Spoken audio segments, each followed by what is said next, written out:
gentlemen, welcome to another episode of Stage Diving with Scotty. I have with me special guests Dave Owens and Ryan from the band Names Without Numbers. And hello, gentlemen, welcome to my little teeny show here. Hey, thanks for Yeah, having thanks for having us. You guys, I have to start out. I have to give you a huge compliment. This is my compliment to you. When I first heard you guys, you reminded me, yes, of like Jimmy Eat World meets like Crumb, Get Up Kids, you name it, all like the kind of late 90s emo style pop rock, whatever. And it hit me today when I was kind of just listening again, just kind of refreshing my memory.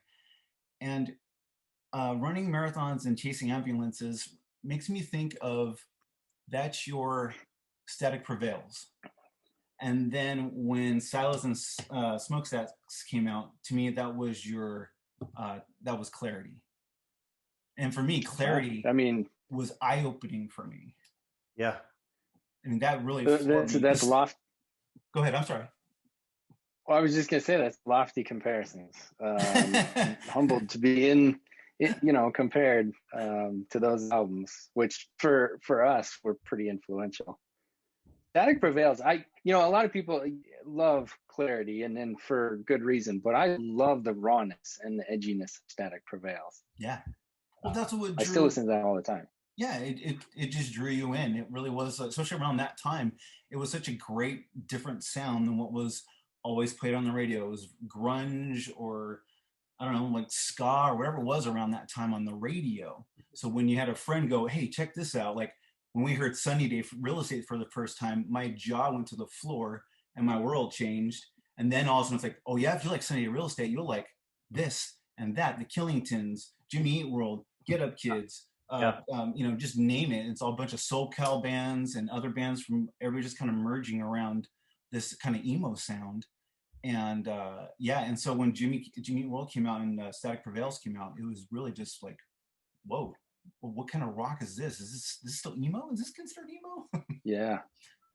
But yeah, just the harmonies and the way they, not only vocally but like with their guitars, just kind of opened my eyes to like what rock music. Because you're right, to that point, like I hadn't heard a lot like that. It was probably out there, but we're kind of the ones who turned me on to this like happy melodic with lots of harmonies and dueling guitars. Yeah, it kind of blew my mind. Yeah, it was definitely a pivotal time, and our band Names Without Numbers, for sure. That whole emo, because the emo Midwest movement was pretty big as well. Just a lot of the bands from here, being located in Omaha, Nebraska, we have Saddle Creek Records. That's right here. So they're home to Cursive, yeah, Bright Eyes, The Faint, yeah. So like Kylie. Yeah, so that's like the music and the people that we didn't grow up with them, but like we're all relatively the same age. Yeah. So that was kind of the scene that we were kind of birthed into. And then the Get Up Kids, for sure, being from the Midwest, really, I think had a huge impact on the music that we created then, and also who we are now, for sure. So am I frozen? Did you guys feel like when you started the band, was it, well, because I know, Dave, you're a little more sort of hardcore based love kind of stuff, and I am too. I've always liked variations of metal. I mean, heck, I like Architects and Sleeping Giant. Sleeping Giant hat right there. Oh, I didn't even know that. I didn't even notice that. Dude, I just got into them and they're freaking amazing. They're really good. But when you two got together and started playing, was it kind of a battle of, hey, let's, you got some riffs that are a little harder, and then Ryan's like, no, let's go a little more this? Was there like a debate as far as how you guys kind of developed your sound? Was there conflict of interest there? Yeah, I think that's right on the nose of kind of how we started writing music. I always say to people, just in general, Dave's kind of the gas and I'm the brakes. Yeah. And that's like in a lot of things. He likes to go, and I'm like, let's just pump the brakes here a little bit. on that. So yeah, like he is likes to write things that are driving, and especially early on, I think it was a lot of like, oh, this is cool with this screamy part here, and we're just gonna metal it out and have this breakdown. And I'm like, no, let's let's cool it on that a little bit, and because by contrast, my style is a little bit more, or my background is a little bit more folky, you could say, and more like pop rock, like Fountains of Wayne, that sort of very happy, catchy type stuff, and being paired up with someone who's likes the death metal. It was a bit of a contrast. So yeah, like it works, like everybody brings their own thing to the it's like a melting pot, right? Everybody brings their influence and their baggage with them, and we all kind of make it work.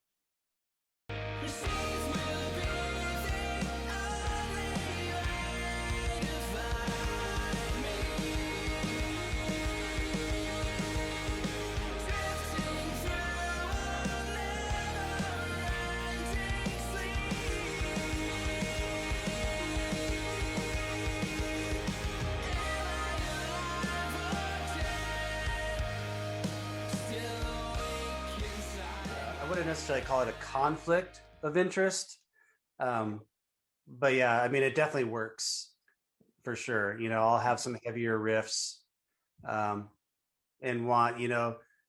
there was a brief moment in our history of a band where we contemplated having a separate screamer singer, and then we decided not to.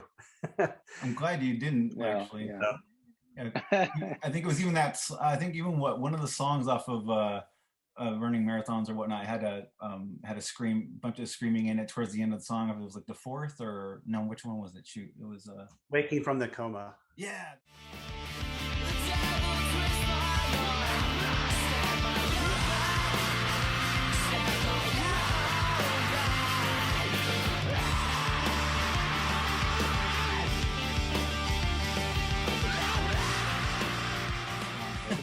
That's Mr. Paul Pettit. I lent his vocals to that.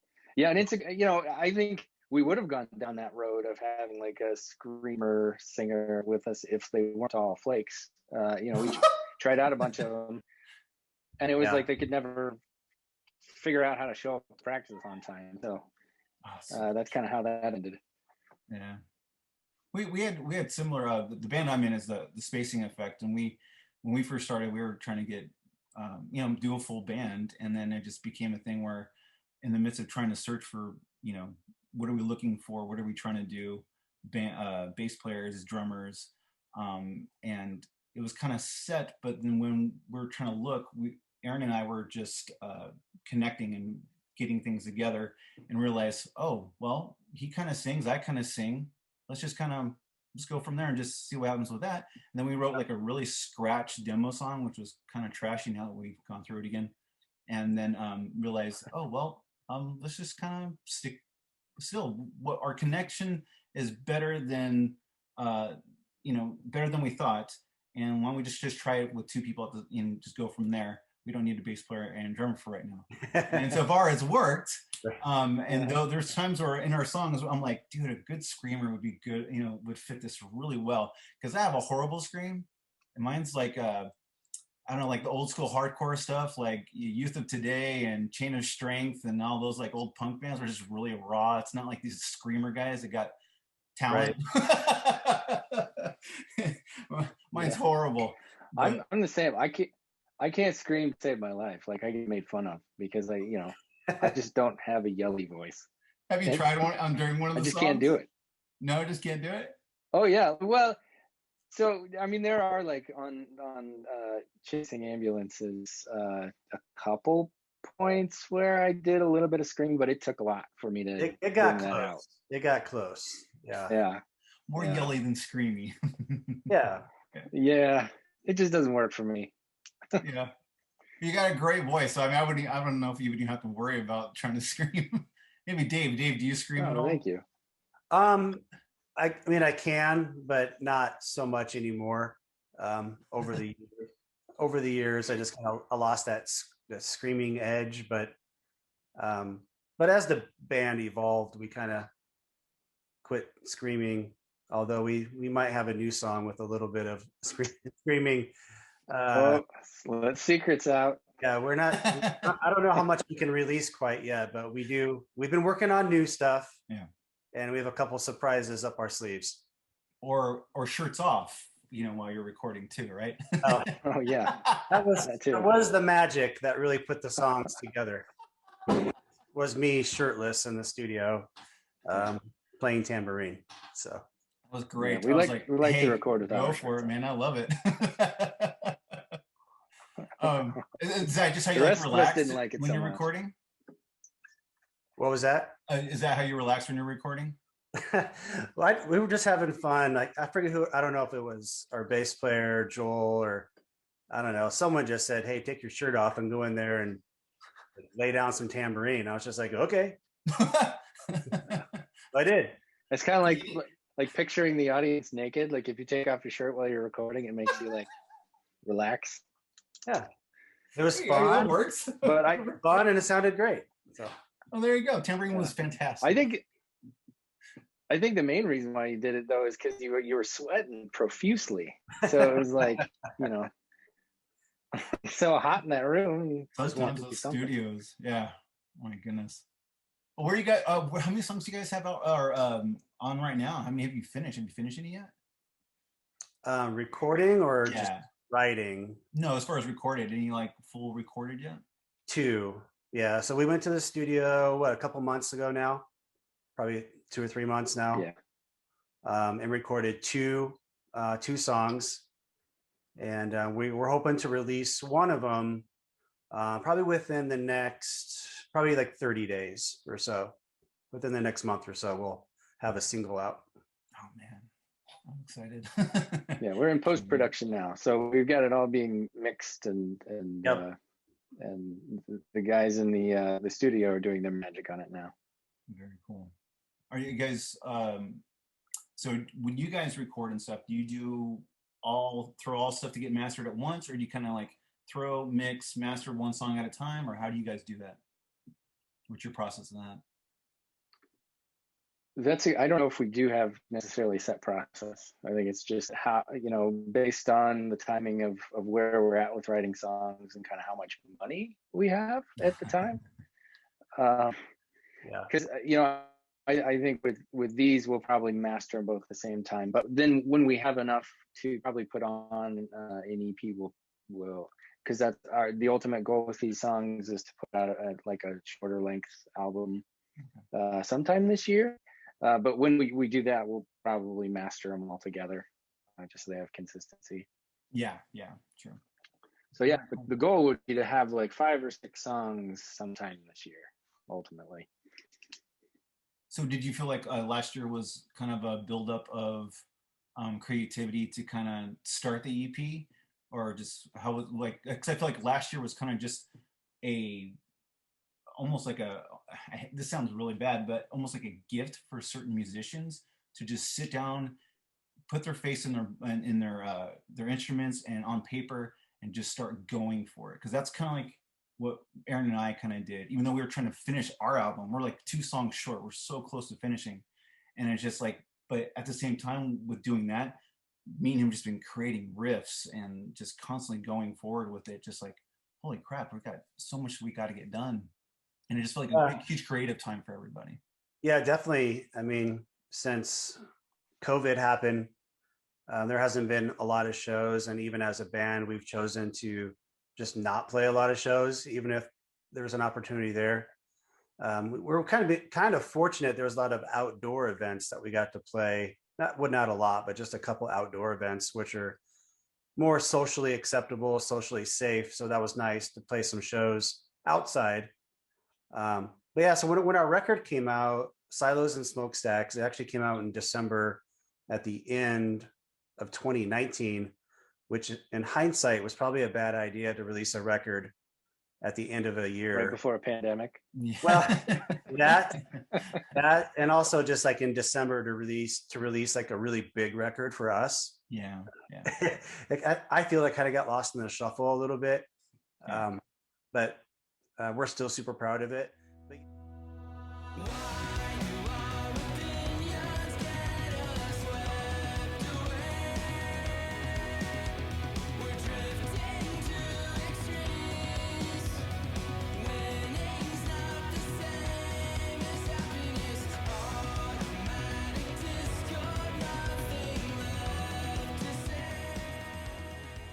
But yeah, like, I mean, we still had songs that didn't even make that record that we're working on. And then since we've had a lot of downtime, we've been writing like crazy.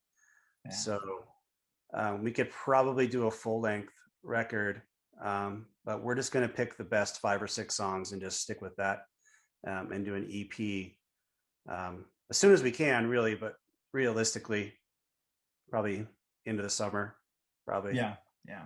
Fall.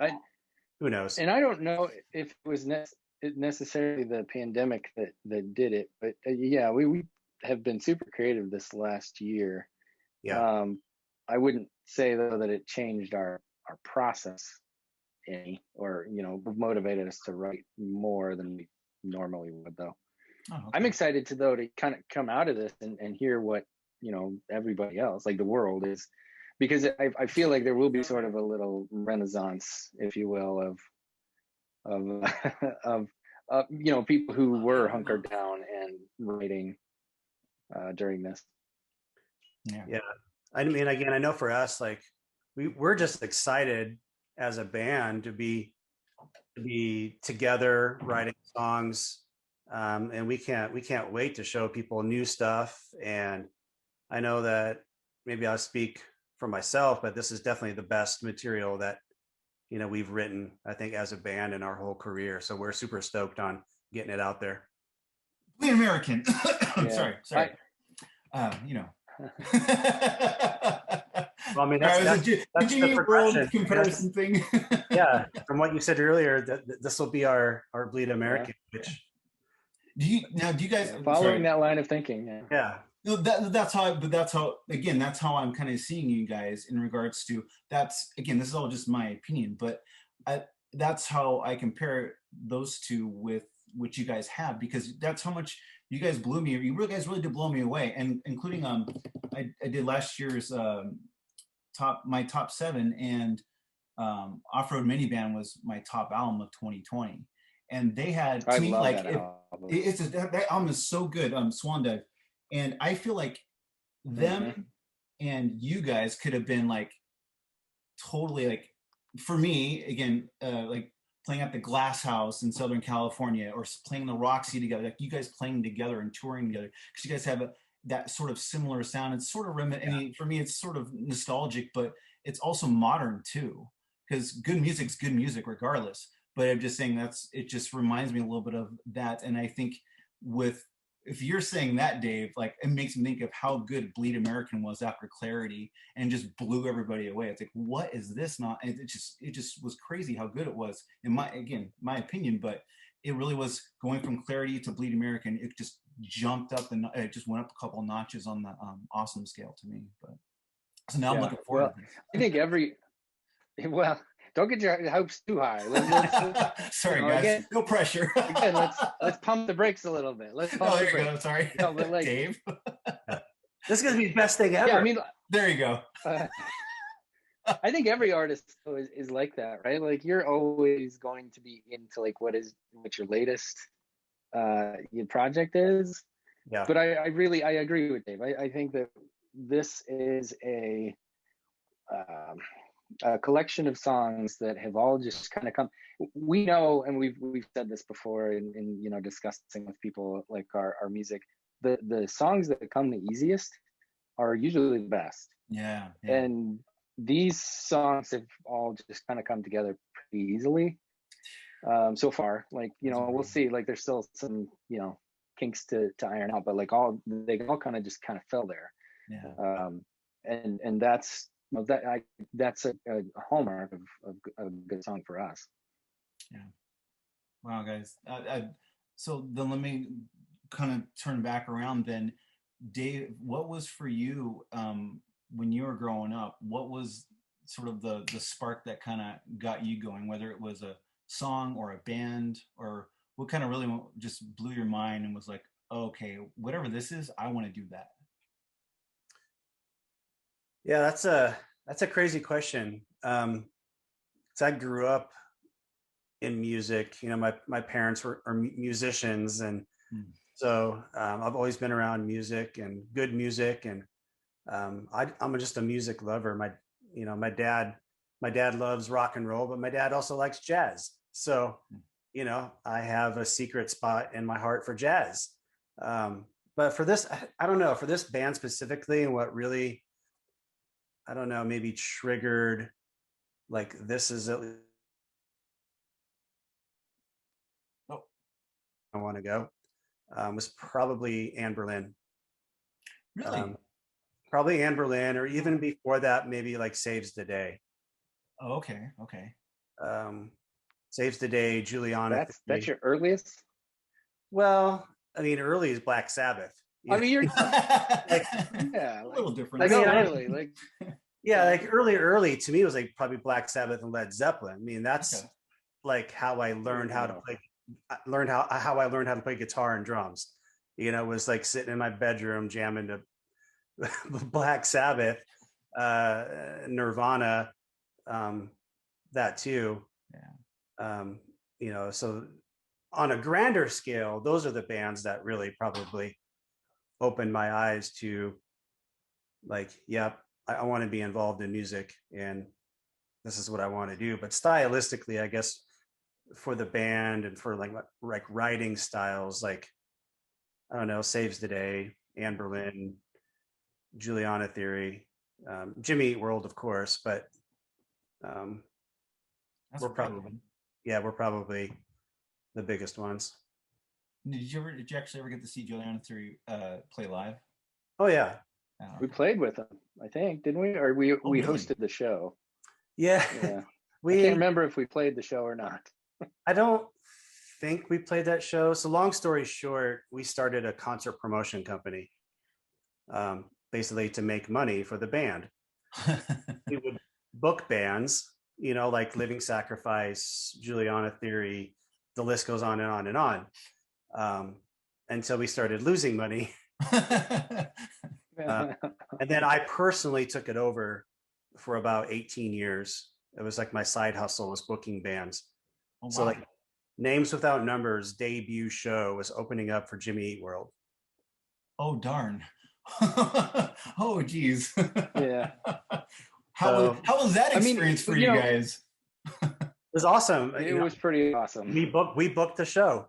So Oh, it's our heroes. hey, it was right Yeah, before they blew up. Like their song the song Sweetness just got leaked on Napster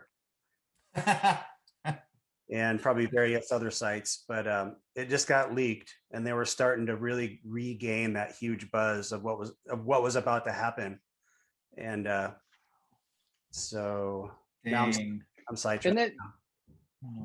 well, yeah, but I mean, like that was kind of the genius of like, I mean, if I do say so myself, of like us doing some promotion was Yeah, that you could put yourself on bills with some bigger names Yeah. and not only get that, your name out there, but also make those connections with everybody Yes. touring through. right. So that's where like Dave, even after we stopped playing for a little while, Dave was doing his side hustle and meeting industry people, like important industry people who have now come full circle and like really helped us out. Like there have been several times where we call in a favor to somebody who, Dave met doing booking way back in the day and they hook us up. So it's been kind of cool. Yeah. And you still have all those numbers now, or? I do. Yeah, there's definitely I've met hundreds and hundreds of bands and people, but there's a small handful of people that you really just connect and you click with, Mhm. and you stay in contact with them for sure. And not just to pull favors, but just because you just connected, you Yeah. developed a friendship. And I think your original question was if we saw the Juliana Theory, and yes, probably many times. Growing up in the Midwest, we had Cornerstone, Festival. Yeah, I remember Cornerstone. Yeah. And I personally went to Cornerstone probably, I think, 14, 15 years in a row. Oh boy. So I've seen everybody. I would say, yeah, those were like the ones to aim for. Like when I was growing up, that was Yeah. it. It was Cornerstone, and I think I looked forward to Tom Fest and actually got to play in Tom Fest once. Oh, nice. I was in a punk band called Unchained. No. I'm sorry. It wasn't Unchained. It was a Solace. It was we were an emo band, and we got to play at Tom Fest, and I got to Oh, meet cool. Billy Power and Mike Herrera, and I forgot some of the other people that were over there, and POD was there, and Yeah, I always wanted to get out to Tom Fest because Mikey Bridges is the one who put that together, right? Tom that's Fest. yes, I believe that's. I think so. It sounds very familiar. He's from Sometime Sunday, Yes, Tragedy Ann. that's right. Gosh, I'm mighty. Wow, Hmm. old tooth and nail. I'm a Yeah, music and nerd. I love it. yeah, you were asking if we seen Juliana Theory for one. Like, I think for me and Dave specifically, we're kind of concert rats. That we see lots of shows that come through, Yeah. all sorts of genres. Like if and now too that I have a little bit more freedom personally. I can there's well, when we're not in this pandemic, multiple nights a week we're going to see a concert. Yeah. Yeah, that was always the best, going to concerts with bandmates and stuff. And that was always. It was just always. It was fun. No, especially if it was like someone obscure. Like when we saw my band, so Solace, around that time, we went and saw Roadside Monument play. When we drive everywhere to go see Roadside Monument play, and they played with Frodis and some Yeah. other bands, and it was just a wonder and a privilege to watch them play live because of Doug's insanity guitar playing, Matt Johnson's insane drums, and Jonathan Ford breaking his bass pretty much almost every other time that we saw him play. Because I'd never seen someone break all four strings off a bass until I saw Roadside Monument. And then of course Jonathan was like bleeding everywhere. But just our bass player, Jonathan, his name was Jonathan, he saw him, his strings are laying all over the ground, he's bleeding, he goes, "Oh man, that's awesome." I'm sure me and Ryan both could probably tell you stories of shows we've seen with like these giant bands before they were big. Like you said, you saw Frodis. I saw Frodis here in Omaha, and I think there was 10 people that was at the show. Yeah. Absolutely nobody knew who they were. I mean, I knew who they were, but and they put on a great show. Yeah, it was awesome. It's like I'm just trying to think of like somebody big, like not necessarily emo. Dashboard Confessional, Dave. Oh yeah, well yeah, Ryan can tell a good story. I mean, we used to hang out with him when he'd come through with Chris Carrabba when he'd come through because he was friends with one of our friends here in Omaha. Yep. And one of the shows we had hosted, because Further Seems Forever he was with at the time, but then he was doing that side project, which then blew up and became Dashboard Confessional. But I remember seeing Dashboard when he was on tour with Further Seems Forever, played at the Cog Factory here in town, and there were literally like 20 people there. Like, it was unreal, looking back. Yeah. And we saw the Plain White Tees like that too. I think we toured a couple dates with them actually, but yeah, we opened up for the Plain White Tees probably, I don't know, a year or two before they blew up. Wow. Yeah. Yeah. I mean, those little ones of it's those little moments in time where it's just like, I have that, no matter how big they were. And yeah. It's another one of those was when MXPX was out, and I think it was Teenage Politics was just released, or it had some time to kind of air out a little bit. And then a friend of ours from our church back in Chino, in Southern California, I forgot whose birthday it was, but we found out some guy's birthday was going on, and he actually had MXPX play in his backyard. And this is before On the Cover came out and stuff. So this is way before I think they were even recording it. I think it was just like the idea of covering songs. And so they played Descendants. They played, they were to the point where like, does anybody want us to play something in particular? You know, and we're just like, oh, okay. And Mike's just right in front of our face. And there's Yuri and Tom. And we're just like, oh my gosh, this is one of the most coolest things I've ever seen in my life. And it just, again, it's those little moments, just like, man, this is what sparks it inside me as a musician. And because my band was there as well, you know, we're all googly like Roadside Monument, but it was just that little moment of like, this is what it's about, you know, those little moments and inspiration that just want you to go home, grab the guitar. I'm writing a song right now, you know. I love those kind of moments.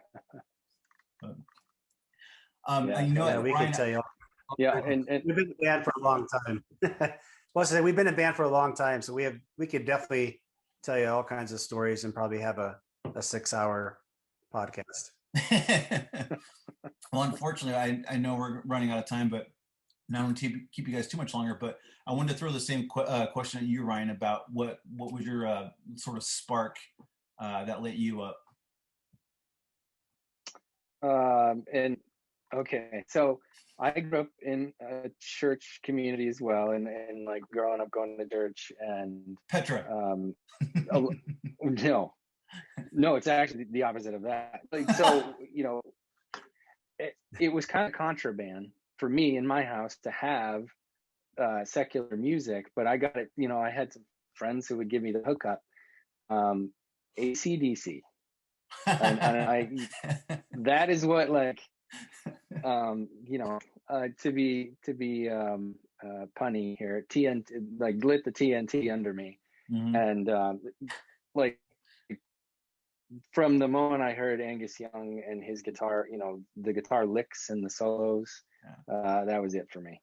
Like, they kind of started it all. I think early on too, Radiohead was also a pretty big influence. Oh, really?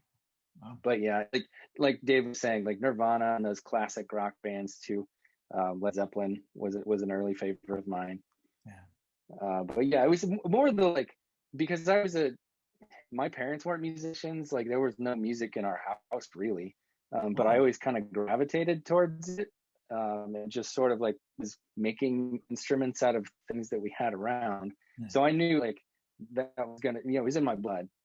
And you know, ever since I heard those, you know, the riffy guitar stuff from classic rock, that was what kind of set me on the path to being like, I want to be a guitar player. Like that is it. That is my thing. Oh yeah. So yeah, but that first one, I tell you, Angus Young. That's why I play NSG still. You know, you had me slightly okay. So I say this as a tease, but I don't take any offense to it. When I heard you guys did your Taylor Swift cover, and then for I forgot what song it was, you had a Kesha shirt on. I was like, oh no.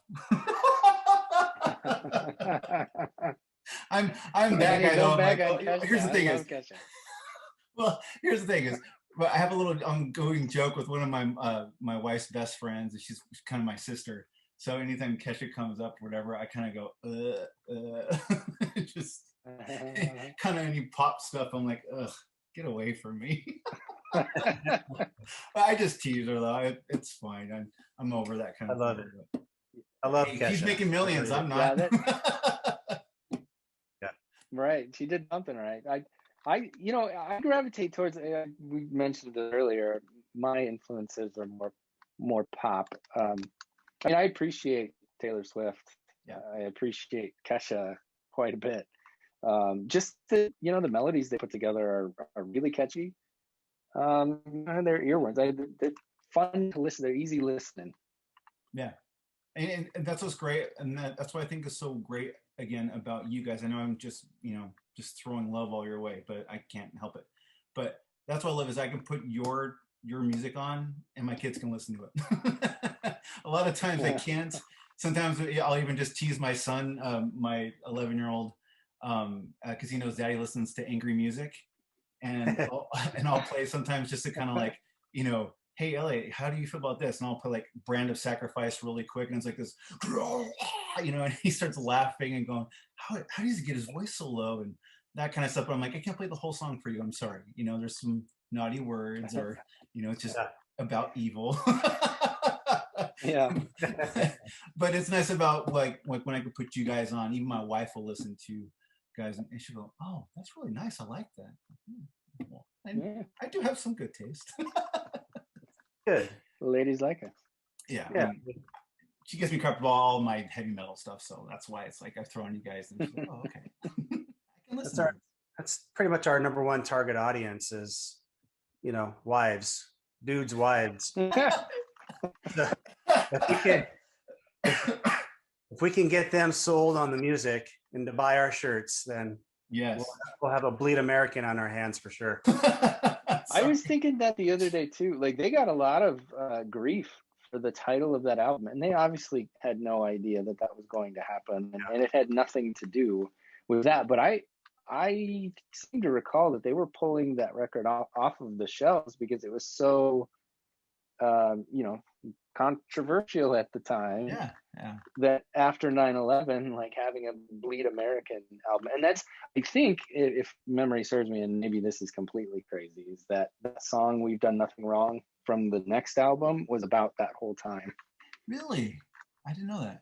Oh, that's a story I'd heard. I don't know. I haven't fact checked it, but yeah. Well, cool. And again, sorry about that. I don't know why I brought that up. Again, it's kind of random sometimes.